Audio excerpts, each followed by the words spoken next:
ಕರ್ನಾಟಕ ಅಭಿವೃದ್ಧಿ ಕಾರ್ಯಕ್ರಮಗಳ ಜಿಲ್ಲಾ ಮಟ್ಟದ ತ್ರೈಮಾಸಿಕ ಪ್ರಗತಿ ಪರಿಶೀಲನಾ ಸಭೆ ಜಿಲ್ಲಾ ಉಸ್ತುವಾರಿ ಸಚಿವ ಎಚ್.ಕೆ. ಪಾಟೀಲ್ ನೇತೃತ್ವದಲ್ಲಿ ಗದಗದಲ್ಲಿಂದು ನಡೆಯಿತು.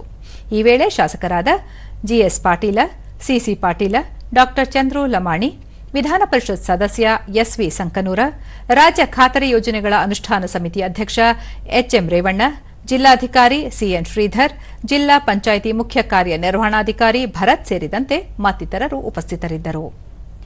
ಈ ಸಂದರ್ಭದಲ್ಲಿ ಸಚಿವ ಎಚ್.ಕೆ. ಪಾಟೀಲ್ ಕೇಂದ್ರ ಹಾಗೂ ರಾಜ್ಯ ಸರ್ಕಾರದ ಯೋಜನೆಗಳನ್ನು ತ್ವರಿತಗತಿಯಲ್ಲಿ ಅನುಷ್ಠಾನ ಮಾಡುವ ಮೂಲಕ ಜನರಿಗೆ ಅನುಕೂಲ ಮಾಡಿಕೊಡಬೇಕು.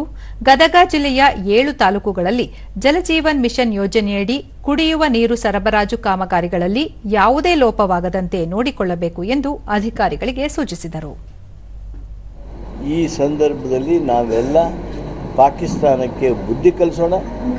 ಜಗತ್ತಿನಲ್ಲಿಯೇ ಭಾರತದಂಥ ಶಿಸ್ತು ಹಾಗೂ ಸೌಹಾರ್ದಮಯವಾಗಿರ್ತಕ್ಕಂಥ ದೇಶ ಇನ್ನೊಂದಿಲ್ಲ ಅನ್ನುವಂಥ ಆ ಕೀರ್ತಿ ಪತಾಕೆಯನ್ನು ಯುದ್ಧ ಪ್ರಾರಂಭ ಆಗಲಿ ಪ್ರಾರಂಭ ಆಗದೇ ಇರಲಿ, ಇಂಥ ಸಂದರ್ಭದಲ್ಲಿ ನಾವೆಲ್ಲ ದೇಶದ ಒಂದು ಧ್ವನಿಯಾಗಿ ಒಂದು ವ್ಯಕ್ತಿಯಾಗಿ ಮಾತನಾಡಬೇಕು, ಮಾತಾಡ್ತಾ ಇದ್ದೇವೆ.